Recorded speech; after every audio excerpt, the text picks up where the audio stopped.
Welcome to the channel. Hit the like button, subscribe to the channel. I want everybody to know we covering this case with this lady who disappeared mysteriously. Her name is Nancy, and they found the ring camera footage that actually shows the person coming in with a mask on. And I want everybody to know this is something that we see happen time after time, but the FBI, they released the images of the masked person that they was hunting for in Savannah. Now keep in mind, we know for a fact that the live updates that they gave us in the latest on this person, it all goes to show that whoever this was, they was at her door. They knew that they wanted to get her, man.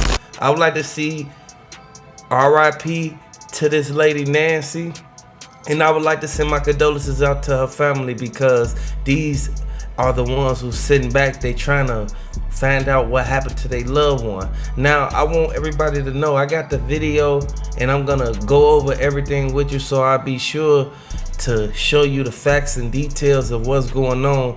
Hey, can y'all hit the like button, subscribe to the channel? Now we're gonna see what really went down.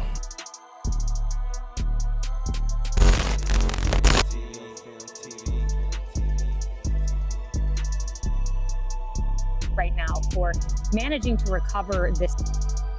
Here we have it. Now the photo is sort of showing, so that's the first one I mentioned. And this one, the actual photo itself goes longer than this. So this is a close-up of the individual from waist up. The actual photo on Kash Patel's X account shows a full body, and I can't quite tell, but Kaylee, does it look like, are those shoes? Are those boots?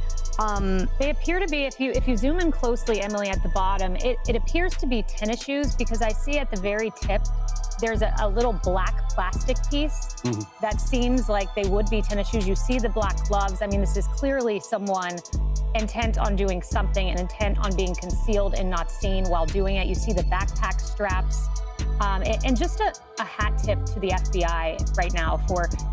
Look at his eyes. His eyes look like he ready to do something. It's sad that this had to happen, but like the man looked like he not in his right mind as is. Managing to recover this photo from that camera, and we know she had a Nest system is what was reported. I'm unclear at the moment whether that front door camera was a Nest system, I'm told. So this was a Nest camera on the front door, a newly recovered photo, the first significant piece of information, and maybe explanatory, Emily, as to why in that latest video you had Savannah Guthrie backing away from the kidnapping and the ransom theory. This is a huge piece of new evidence, and we know, as Kennedy noted, that President Trump had said there was a big piece of evidence coming. So you wonder if they had this going back to Friday night and decided now is the time to release this. They needed new tips. The ransom deadline had passed. Yeah, and that's a distinct backpack and that's crazy police because... setup. So someone's going to recognize that jacket.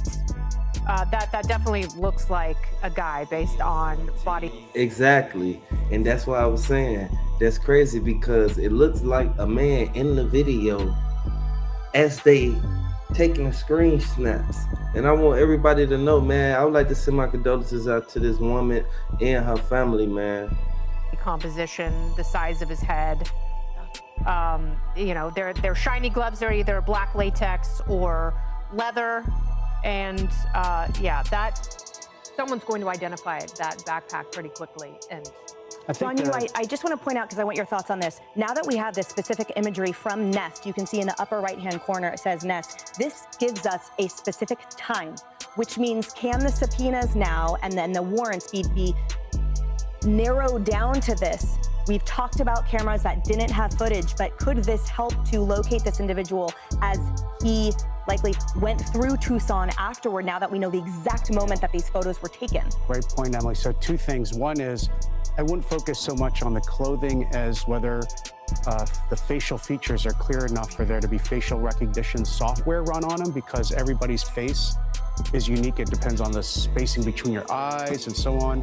There might be enough there, even though he's wearing that mask, for the computers to go to work to try to figure out who it is. But you're right, Emily. The second thing I would do if I were the FBI's now, give this image and go to Arlo, go to Nest and say, search through all the recorded images you have. Use AI now to the advantage of law enforcement and find if there are other images of other cameras that are storing their footage, storing their archives, and locate where this person went from here to the next spot. I expect that he's probably changed his clothes. He might have a change of clothes in his bag. He's going to immediately try to disguise himself. But the face can't be changed. And maybe in all that trove of data and film, that face might appear, and the government can go to those companies and say, now we have an exigent circumstance. We're trying to track him down. We're trying to track her down. She might still be alive. We don't need a warrant. Give us any footage you have of this person located in anybody's archive. Yeah. I'm impressed by the level of actually detail. I was expecting one photo, blurry. They need footage just to go on with this case. And I want everybody to know that the guy that's in here, he gonna eventually get caught sooner or later. It's only a matter of time before they actually catch up with you. You could do something now, and then later on, something that eventually make it to where you stuck at a standstill, and then you can't move forward with certain things that you got going on, just like this guy. And the reason why he's so proudly able to walk around like this is because he thinks just because they ain't see his face that they won't actually know who did it. But they got cameras on every light pole, at every stoplight, and they track the man. This could be indeed a break. You've got a couple of different angles on the eyes. And, you remember in the Charlie Kirk case, for example, when those images started to surface, you saw gait, you saw body movement, and his parents later said that when they saw the picture, they felt strongly that it was their son. And somebody's going to look at this picture and have the same recognition. Hey everyone, I'm Emily Campagno. Catch me and my co-hosts Harris Faulkner and Kaylee McEnany. Yeah, and I want everybody to know, like, things in these certain manners, in these certain situations, it always goes back to if they're gonna make it out of it or not. Is they gonna be able to do something to get down to the bottom and solve the case? Like they said, this has something to do with a lot of things that happened in the past a couple months ago. But I would like to know, where is the guy at right now who did this to Nancy? Hit the like button, subscribe to the channel. Let me know if you're a fan of Nancy, and I want you guys to come back for more updates, celebrity hip hop gossip, and I want y'all to get updates on what's next in this whole case. And I want y'all to know, hey, we love y'all out there.